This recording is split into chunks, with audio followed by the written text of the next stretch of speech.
model has disrupted traditional delivery of financial services to underserved and unserved markets. This has led to disruptions across the banking and financial sector. What with contactless transactions, accelerating usage of digital payments, and adoption of wealth technology, the digital finance has really expanded. And to talk more about this, I would like to invite our next panel, Nadia Sood, Global CEO and co-founder, Credit Enable, Sarabveer Singh, CEO, Policy Bazaar, Mukesh Kalra, CEO, ET Money, and to chair this session, we have Digvijay Mishra, Assistant Editor at the Times Group. Over to you, Digvijay. Thanks, Ruchita. Welcome and good evening, everyone. I hope this would be another exciting session at the Resurgence conference. Without wasting any more time, let's straight dive into it. 2020 was a year which was like a year nobody saw it coming, and whatever we were constantly learning on the go. So now that we are in 2021 and the theme is also about resurgence, I would like to understand from you guys, what is that one big learning from the previous year that you guys are kind of taking it in 2021 and are implementing in your startup? Nadia, would you like to start? Sure, great. Thanks so much for having me. Very excited to be here. I think there's a couple learnings. One is that the resilience of the human spirit, which is just extraordinary, and our ability to adapt. And I think we've taken that into our company and tried to be even more adaptive than before. But particularly as regards digitization, the really interesting thing that's happened is that large institutions that were slow to digitize have been forced to digitize much faster than they ever thought they would. So you see a raft of financial services players globally really trying to digitize what they're doing. I think the big question is going to be, are we just going to take not very well functioning models that were offline and try to turn them digital? And we should definitely not do that as a learning from this COVID experience. We need to be innovative and try to build digital journeys for people and digital interactions that are useful and allow them to participate fully in improving their financial position. Right, great. Sarvi, would you like to take the next one? Yeah, I think what Nadia said is absolutely right. I think the resilience of all of us, I would include everyone, that we never imagined that we could live through a year like this. So actually, for me, the biggest learning from last year is that there is no truth, right? I mean, we believe that sales has to be done in a certain way. They need to be disciplined. They need to sit in office locations, etc. And here we are, right, having a banner year, and there was nobody sitting in the office, or at least right most of the year. So I think the biggest learning is that there are no holy cows. I mean, I think we should question every assumption. And I think in this new year, as we hope that with the vaccine and everything, things will be much better from a health perspective and an economy perspective, we believe that we can do a lot of things that we were self-imposed constraints, right? And I think we are actually saying that there are no constraints. And just as we could do things, from a distance, I think we can do everything else that we believe is not possible from a distance. I mean, I'll give a very small anecdote that, we have a large workforce, and many times we lose a lot of our very high productive women employees because they get married or they move, away from Delhi-NCR. And this year, we started this program called Ghar Wapsi, where we said that anybody who had worked with us and who had done a good job, like we have all the numbers, you are more than welcome to join again, because we know you know the system and you can join from wherever you are. So several tens of people have joined back, and it's really wonderful. To me, it's a really good example of what is possible once you stop putting sort of blinkers on. Right. Interesting. Mukesh, I think you're on mute, Mukesh. Yeah. I'm excited to be here, and borrowing Sarabji's idea, I think we'll do a back to ET Money campaign very soon for our ex-employees. So that's a good idea. So I think for us, the biggest learning has been that if we have a resilient team, right, and if that team actually goes through really massive shock, the kind of creativity, right, that comes out, the kind of adaptability that comes out is like mind-blowing. Like, for example, when March came in, and we, specifically are, more in the wealth space, markets were down and everything was looking like down and south, right? And before that, everything was looking up and to the north. we said that, okay, we just follow the consumers, launch products which are more conservative. So we launched FD, for example, at 7.35%, picked up really well, really fast. And similarly, we had an optionality in actually having some insurance. And in the first 3 months, we actually just focused on that. And those two ideas actually came from the team during that massive shock, right? And the way we actually kind of came out of it was really, really kind of the biggest learning for me personally and for the team as well. Okay. And fast forward 3 months down, right? The situation actually changed, and without actually doing any marketing, we kept on growing. So it was like the whole tailwind of people having more time, more money to invest in wealth. Actually, then the team actually changed the mode to being conservative, or to being kind of change the mode to actually saying that we need to double down because it seems like an opportunity to seize. So I think we are kind of entering this new year with that confidence, right? That very resilient team.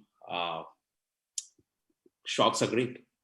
Right, So right. That's great. That's No, one way to start actually the conversation. Okay, so now I would like to come to Nadia. Of course, we know that because the pandemic has kind of accelerated the digital adoption, whether it's consumer or businesses, specifically coming to the SME financing space.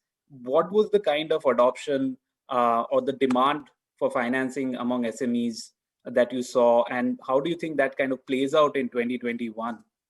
Sure. So, I mean, the demand has been extraordinarily high. We've been doubling every month, basically, through the pandemic. Even when there was a full lockdown, we just had a surge of requests. I think what's changed in people's minds is that it's accelerated the adoption of debt as something that isn't something to be scared of necessarily. And I think I want to get that message across as well, that debt isn't necessarily bad.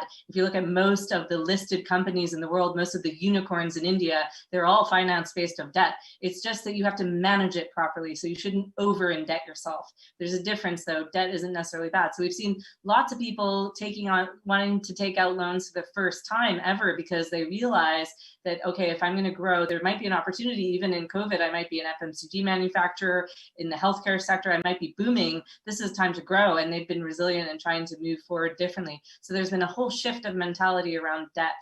I think we've also seen the cohorts of businesses that have typically been operating only offline through closed networks starting to go online, because as you said, they're sitting, or as I think Mukesh said, people are sitting at home, they have time, they're starting to Google more, they're starting to look at the world differently, see what's available, and they're starting to go online more. So we've seen offline communities shift online very fast, using Zoom to talk to each other when before they would only ever meet in person. And also people taking on debt as something positive to help their business grow and thinking differently about debt. So where do you see that kind of sustaining or playing out in the new year? I mean, after the spike? Well, I'm not hugely optimistic about India because, I mean, the population is huge. It's a young population. It's growing. People need things. I think we're going to see more of a contraction in European economies, to be honest, because, we have older populations. We had structural problems already here that are compounded, and our lockdowns have been very, very, very brutal and long, and they don't seem to be ending anytime soon. So I feel like India is on the cusp of something really great. It's got huge opportunities. I think there's going to be growth, and I think we're going to see increasing demand for wealth management products, for insurance, for debt products, and more specialization to meet the needs of consumers where they are with different products, not just one loan or one wealth management product, but depending on your life cycle, in your personal life or your business life, customization. Right. Interesting. Again, while the acceleration in digital adoption was there, I think regulators were also working, trying to keep up pace with all the changes that were happening. Mukesh, what do you make out of the regulatory changes that have kind of happened over the past few months, and maybe perhaps elaborate a bit on the impact of it as well? Yeah, I think work from home for the regulators have been really bad for us, but in the sense that people have been kind of working round the clock.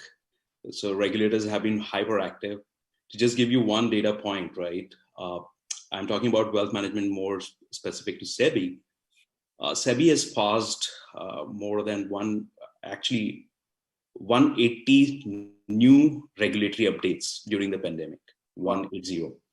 And the same number for the year before has been 99, right? So it's like almost doubling during the pandemic.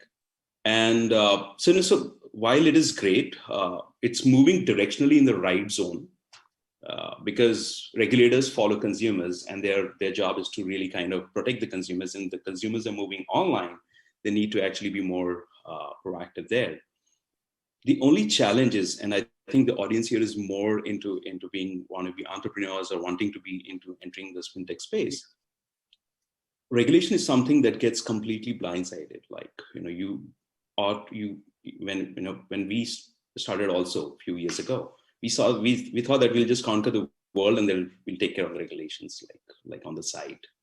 And that becomes an interstage as you move forward because it has to be complied with.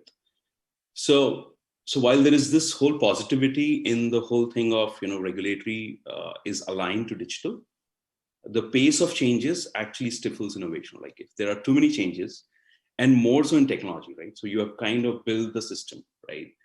And if there is a regulatory change, then you need to probably re-architect the system, right? And in the offline world, what happens is you can probably make the changes slightly more rapidly because nothing is hard-coded or nothing is kind of, So I think those kind of nuances is how the startups get impacted with the regulation, right? And what that does as a second order impact is the time to really build, iterate, and reach a conclusion on any of the ideas that you'd have is slightly longer, right, than in non-fintech compared to a non-fintech category. Right? So I think that's one clean impact that happens with regulation. And from a consumer point of view, if there's too many changes, right,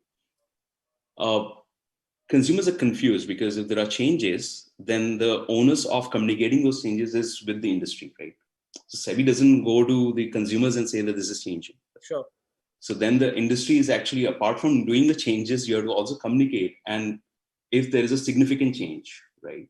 For example, KYC. I think KYC in a very utopian world should be like, a single sign-on. It's like identity in the fintech world, right? It should be like as seamless as possible.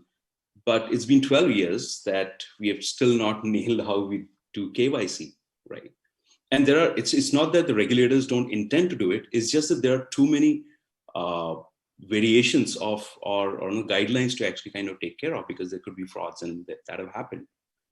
So the only thing is that, from a consumer point of view, if too many changes come in, then they actually confuse the users. While all the funny part is that they are actually in favor of the consumer. So it's like, so I think this whole thing of being in a regulatory business has to be really thought through, and there are no right answers. You have to just figure out a way to mitigate the risk.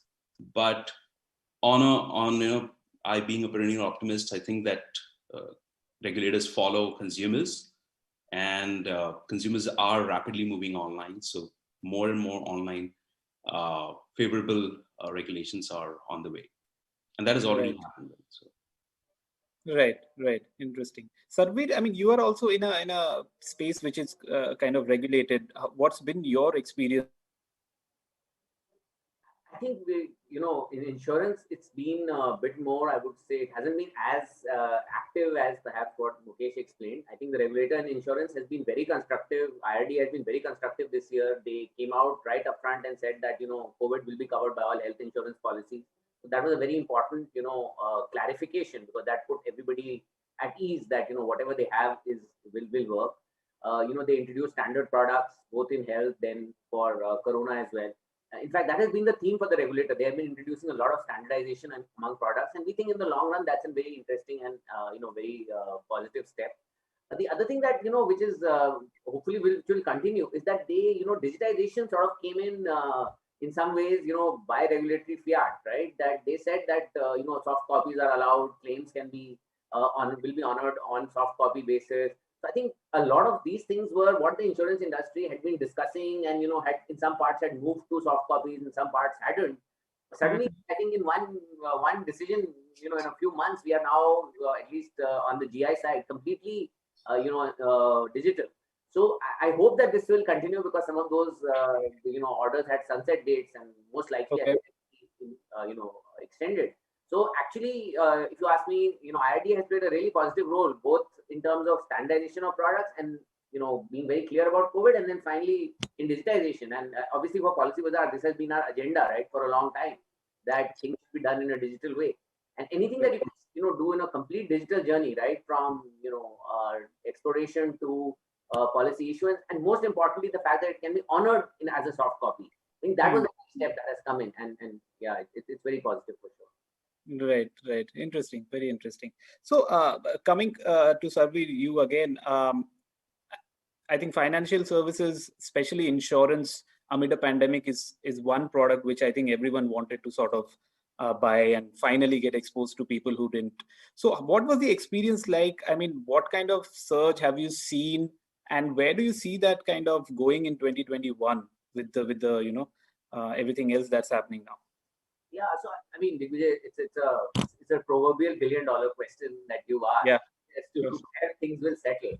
So just give you the journey. What happens with insurance, and actually the modern insurance industry actually originated from the Great Fire of London. So when the Great Fire broke out, after that the first insurance company was formed because people realized that we can't cope up with risk ourselves. So in some ways, COVID in the beginning was just like that, right? There was a wake-up call. A lot of us know that we should buy insurance, but we procrastinate. We say we'll do it later. It's not required. I'm too young. You have many reasons. So all of those reasons went out of the window. It was an opportunity. Everybody sort of faced sort of mortality straight in the face. Right. That drove a lot of insurance purchases, and that too on a digital platform for the first 4 months. And then, as people got used to living with COVID, things, at least in India. So, the experience for COVID has been very different in India, I think, as compared to the rest of the world. And then, it's kind of gone to a more normal level. So what we see for the next year is that the positive side is going to be that there is a bunch of people who bought health insurance, especially for the first time. So they are quite likely to continue because inertia is a big force, and I think they hopefully have understood the value of it. There will be some dropouts. I mean, some people may have just bought in the heat of the moment. I think there will be some dropouts, but I think there's a step change. So that step change, I would assume 70-80% of that step change will continue, and maybe 20-30% will not continue. Okay. It's largely positive, I would say. Right. Tell me one more thing, like, companies selling financial services, typically we've seen that, they need some kind of assistance offline beyond the app. I mean, you have a lot of agents who sort of help. Mukesh also has a team which kind of helps offline over email, calls. When in a situation like this, when people couldn't really meet, how do you address the trust gap between the consumer and the company trying to sell? I think, as you referenced, we were actually on the right side of this one, right? We had been preparing in some ways ever since Policy Bazaar started. We had been preparing for this moment, right, where you do everything in a digital and on a telephone kind of platform. So I think we had a lot of learning over the years on how to give people the trust and the confidence that what they are buying is logical. And the honest answer is that it goes beyond one is, of course, the advisor plays a very important role, right, in explaining and giving confidence. But the second thing is to talk about the value of a platform, right? The fact that this is a company which has been around for 12, 13 years, is a large player in the insurance business, will remain, right? So I think the whole point of insurance is that you're paying now for a claim later in the future. You want the person to be there. So I think we were able to, give that confidence to people that we are a platform, we have been around, and we will be around. And it also comes in the small things. I must tell you that it's also about the small things that you must do right. It's like, while some part of our business is assisted, large parts are actually now unassisted. So if you look at our motor business, we measure very religiously how many policies we issue within 5 minutes. Because the point is that if you pay and you get a policy within 5 minutes, then the confidence of the person really goes up, and our rate is like 99.5% or something like that. And it's come there by a lot of effort of a lot of people. So I think it's also these small things, because you want to make sure that if you have that experience that you pay and you immediately get a policy in your WhatsApp, it totally blows your mind, and then you feel, okay, this is a good thing, right? So I think it's about the small steps. It's about what you write on your on your customer journeys, how you explain things, and even how the conversation goes with an advisor. So I think it's both the large things about platform and macro things, but also the small things, which give Right. confidence. Right. Interesting. So next, I wanted to sort of come to all of you over the big question of lending. I think is the most topic about in digital finance. We have seen, that banks, the priority of banks and their fintech partners in terms of who they want to lend is not always aligned. So, I mean, in that case, how should a startup sort of go about it while partnering with banks or NBFC partners? Mukesh, do you want to take that? Yep. I think everybody, all the banks to a large extent actually went through the same, at least from our partners that we have, they actually stopped disbursing for a period of time to actually, because of the lockdown, there was no way to actually verify and all those things happened. I'm sure that Sarbvir and Nadia would have their own take on that. But essentially, when that happened, and now there is moratorium, right? And now the moratorium will open. So the large part of their business actually was into a freeze state, right? Was frozen. Correct. And that what that impacts the fintechs is that if the flow is stopped, so everything actually starts to roll back. Now there is resurgence, right? Now it is coming back online. And a large part of our business is actually on lending perspective is really on autopilot. We don't have it. It's just that users come in, we do have that option, and we actually integrate it deeply into their financial journeys, and they take the loans. We're starting to see a strong uptake back. Whatever we were doing pre-COVID in terms of the disbursals have actually come back. So that way, it is definitely positive and growing. But from a relationship with the bank and the fintechs, like, which is the larger question, because at the end of the day, fintech contributes to I don't know, even 3-4% of the total portfolio, right, of large banks. And for them to actually, and fintech is more like initially an experiment, right? Until the time it doesn't become large, the incentives will always be slightly they would be more focused on the 97% of the business, which is what is happening today, right? And they would not really want to adventure into a lot of innovative, things that fintechs could bring on the table, right? And this might be true for certain progressive banks that they are more iterated in this time period. But the large section of the banks are still kind of figuring out their way into their core business, and that's where the fintechs are getting impacted, right? But as fintechs take a larger and larger share of the overall portfolio, I think it will become much more deeply aligned. And on the bank side also, it's becoming clear that fintech can actually open new segments, new product that were not earlier possible in the current setup of the banks. Right? So there are two things that will start to actually kind of play out. At least that's my view. And right. Over to the other guys to contribute. Nadia, I mean, you're working with so many of banks and NBFCs. What have you seen? So I would really largely agree with what Mukesh said. I mean, I think just some tips for entrepreneurs. If you're thinking about launching a fintech business, there's a few things you really need to know about working with large financial institutions. The sales cycle is very long. You cannot onboard a bank in less than 12 months. That's pretty much the global standard. I mean, you'll be lucky if it's less. But so if you don't have cash flow to last through 12 months, don't go after banking clients because they need that long to vet you, test you, due diligence you, onboard you, et cetera, et cetera. So that's the first thing. Secondly, it's like what was being said earlier is you need to figure out where do you fit into their strategic priority set of what they're trying to do. So you might have developed something really cool that's really fast, but if it incrementally only increases their profit by 0.0001%, and the disruption that it takes to introduce you versus what is already there is very significant, which is often the case with large financial institutions that have big legacy systems, they're never going to take you on because you're just not really aligned with their strategic priorities. If you're able to open a new segment for them or let them touch customer that they've never been able to before and help them manage the risk around that, or you can help them become vastly more efficient so that their return on equity really improves, they'll be really keen to work with you, I think. And the interesting thing about India, which is not the case in some of the other markets I work in, is the collaboration stage, the open-mindedness to working with fintechs is definitely there amongst the banking community in India.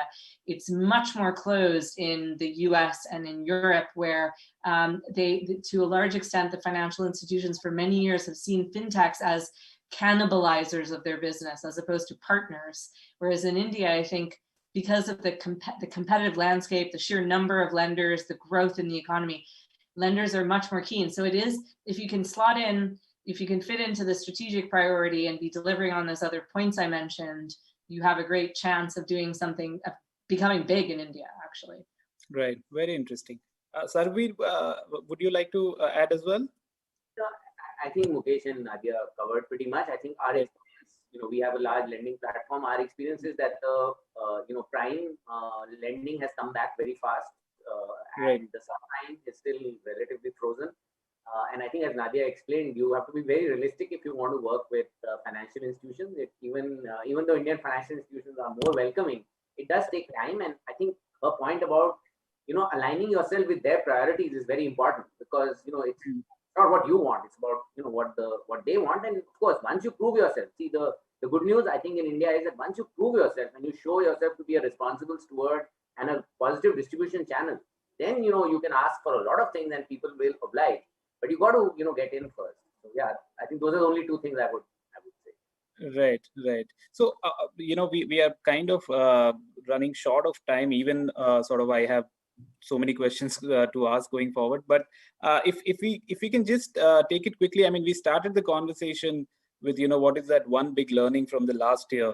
If we can perhaps take it from all of you and close it on a note that what is that one thing that you would like to sort of see in your startup sort of achieving in a sort of post-pandemic scenario, so to say. Mukesh or anyone? Sorry. No, I think in one line I feel that last week we were very reactionary. We, for obvious reasons, we had to react to what the environment was throwing at us. I think this year, our goal is to be much more sort of active and make things happen, rather than letting things happen to us. So I think that's really that one line I would say, that we have to make things happen in 2021 and not wait for the environment. Nice. Nadia? Yeah, I guess it's seizing the day. It's the same theme, resurging. But I mean, for our company, this year is all about we want to be known by the maximum number of SMEs in India as the place to go if you need help getting affordable finance for your business, and as a supportive partner who can help deliver you that finance when you need it most. So that's our really big goal for this year, is just to get to be more well known. Right. Mukesh, coming to you finally. Yeah, so I think for one line answer would be that there is a massive tailwind. We are lucky to actually be part of that tailwind and being in the pole position to actually do that. So it's all about seizing the opportunity, really ensuring that our consumers have, make more out of their savings. And that's what we are looking forward to. So right. Seize the opportunity is the underlying theme. Right. With that, I think we will have to sort of close our session, even though I would love to chat more. Just once again, thanks Sarveer, thanks Nadia, and thanks Mukesh for joining us. I'm sure the audience would have had learned a lot from today. And good luck to all of you. Thank you so much. Thank you everybody for joining us. Thank you Digvijay, thank you Nadia, Mukesh, and Sarveer. From expanding digital finance to building an API economy for financial services. See you on the other side for our next session. Thank you, everyone. Thank you.